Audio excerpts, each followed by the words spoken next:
O pánovi XY je dostatočne známe, že každý rok organizuje kabaret pre svojich zamestnancov vo svojej firme. V rámci posledného kabaretu sa aj vyzdvihol Donald, čo len asi čosi naznačuje, že o koho asi ide. A tento človek potrebuje robiť teraz kabaret pre celú Slovenskú republiku.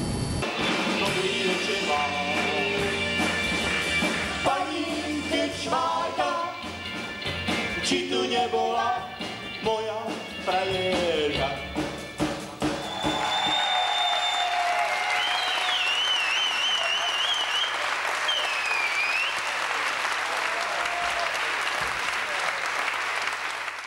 Tak sme sa zabávali, úplne na revíde klasy. Blahoželám, bolo to fantastické.